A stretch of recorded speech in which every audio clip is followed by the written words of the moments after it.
Hi friends, welcome to Venky's kitchen. ఈరోజు మేము చేయబోయే రెసిపీ పాలక్ పన్నీర్ కర్రీ. దీనికి కావాల్సిన పదార్థాలు ముందుగా మనం 2 కట్టల పాలకూర తీసుకొని కట్ చేసుకొని శుభ్రంగా వాష్ చేసుకోవాలి. దాన్ని మనం కొంచెం వాటర్ వేసుకొని 2 పచ్చిమిర్చి వేసుకొని పాలకూరని అయితే ఉడికించుకోవాలి. ఉడికించుకున్నాక ఇలా మనం పాలకూర వేడారాక అది మిక్సీ పట్టుకోవాలి. ఇలా ప్యూరీలా వేసుకోవాలి. ఒక 2 ఉల్లిపాయలు ఇలా మీడియం సైజులో తరిగి పెట్టుకోవాలి. ఒక పావు కేజీ పన్నీర్ తీసుకొని ఇలా మీడియం సైజు ముక్కలుగా కట్ చేసుకోవాలి. ఒక 2 టమాటాలు కట్ చేసుకొని అందులో ఒక 4 జీడిపప్పులు వేసుకొని మిక్సీ పట్టుకోవాలి. ఇలా ప్యూరీ లాగా. 1 స్పూన్ జీలకర్ర, 1 స్పూన్ గరం మసాలా, ఒక 4 స్పూన్లు ఆయిల్ తీసుకోవాలి.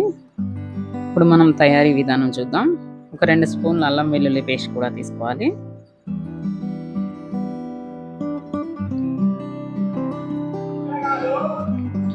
ఇప్పుడు మనం తయారీ విధానం చూద్దాం.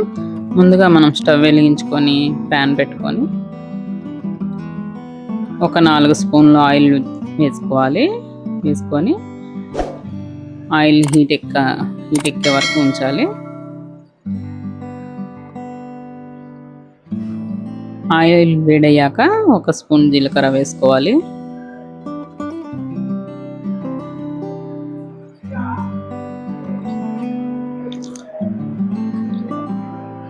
జీలకర్ర అయితే ఇలా ఫ్రై అయింది కదా, దీంట్లో మనం ఉల్లిపాయలు కూడా వేసుకొని ఫ్రై చేసుకుందాం. వీటిని మనం మీడియం ఫ్లేమ్లో పెట్టుకొని దూరగా వేయించుకోవాలి.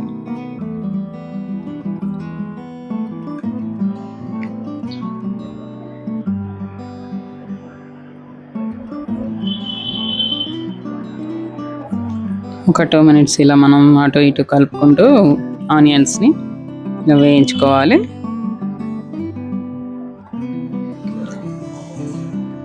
మనకి ఈ కర్రీ అయితే చపాతీలోకి పుల్కాలోకి చాలా టేస్టీగా ఉంటుంది. మేమైతే ఈరోజు చపాతీ చేసుకుంటున్నాం. చపాతీలో కాంబినేషన్ చాలా టేస్టీగా ఉంటుంది ఈ కర్రీ. సార్ మీరు కూడా ట్రై చేయండి.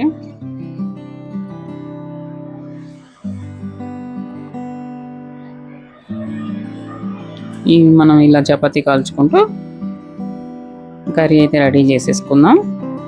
ఇప్పుడు మనం ఆనియన్స్ అయితే దూరగా వేయించుకుందాం.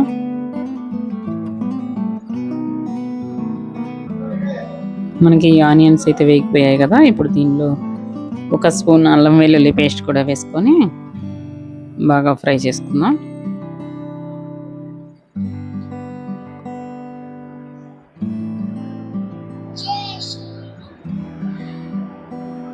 ఇందులో మనం ముందుగా వేసి పెట్టుకున్న టమాటో జీడిపప్పు ప్యూరీని అయితే వేసేసి మొత్తం బాగా ఉడికించుకుందాం. ఇలా మీడియం ఫ్లేమ్లో పెట్టుకొని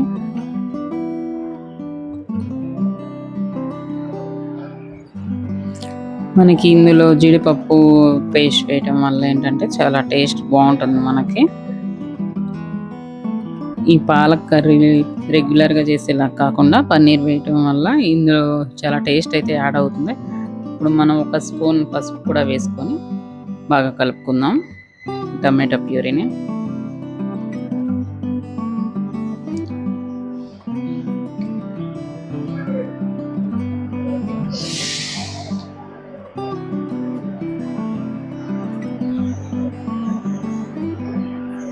మనం ఇప్పుడు రుచికి సరిపడా సాల్ట్ కూడా తీసుకొని కలుపుకుందాం.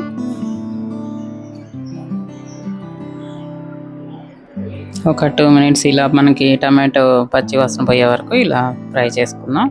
ఇప్పుడు దాంతోపాటు మనం ముందుగా వేసుకున్న పాలకూర ప్యూరీ అయితే ఉంది కదా, దీన్ని కూడా వేసుకొని బాగా కలుపుకోవాలి. ఒక 5 మినిట్స్ ఇది ఇలా మీడియం ఫ్లేమ్లో పెట్టుకొని అటు ఇటు కలుపుతూ బాగా ఉడికించుకోవాలి.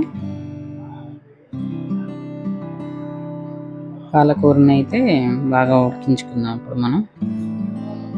ఇప్పుడు మనం 1 స్పూన్ కారం కూడా వేసుకొని యాడ్ చేసుకుందాం కర్రీలోకి.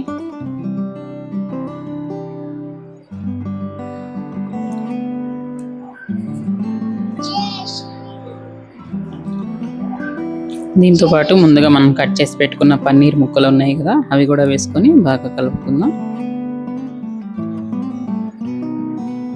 అంతే అండి, చాలా సింపుల్గా చాలా త్వరగా అయిపోతుంది, చాలా టేస్టీగా ఉంటుంది.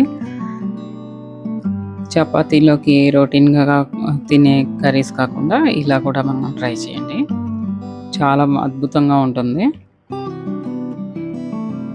ఇలా ఒక 5 మినిట్స్ మనం మీడియం ఫ్లేమ్లో పెట్టుకొని ఉడికించుకోవాలి. ఇది 5 మినిట్స్ ఉడికిన తర్వాత చూస్తున్నారు కదా ఎంతో చక్కగా ఉడికిపోయింది. పన్నీర్ ముక్కలు కూడా చాలా సాఫ్ట్గా ఉంటాయి ఇలా ఉడికించుకున్నాక.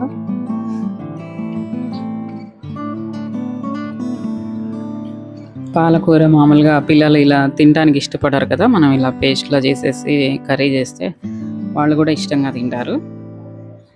పిల్లలకి ఇలా ఆకుకూరలు పెట్టడం వల్ల మనకి చాలా మంచిదండి, విటమిన్స్ లభిస్తాయి, చాలా హెల్తీగా ఉంటారు, వాళ్ళు కూడా ఇష్టంగా తింటారు.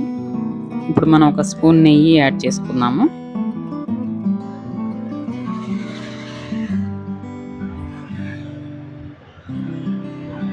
నెయ్యి కూడా వేసుకొని ఇలా బాగా కలుపుకోవాలి కర్రీని. ఇప్పుడు మనం కొంచెం కొత్తిమీర తీసుకొని కర్రీలో యాడ్ చేసుకుందాం. కొత్తిమీర కూడా వేసుకున్నాక ఒకసారి బాగా కలుపుకోవాలి. చివరిగా మనం గరం మసాలా వేసుకుందాం, ఒక స్పూన్.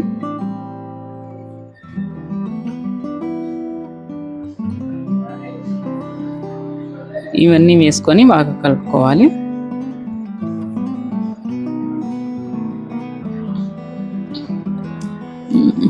వెంటనే మీడియం ఫ్లేమ్లో పెట్టుకొని ఇలా అటు ఇటు తిప్పుకుంటూ బాగా ఉడికించుకోవాలి పాలకూరని. మనకైతే కర్రీ అయితే రెడీ అయిపోయింది. అంతేనండి, చాలా సింపుల్గా చాలా టేస్టీగా ఉన్న కర్రీ అయితే రెడీ అయిపోయింది. ఇప్పుడు మనం సర్వింగ్ బౌల్లోకి తీసుకొని చపాతీతో పాటు సర్వ్ చేసుకుందాం. ఈ వీడియో మీకు నచ్చినట్లయితే please like, share and subscribe. Thanks for watching.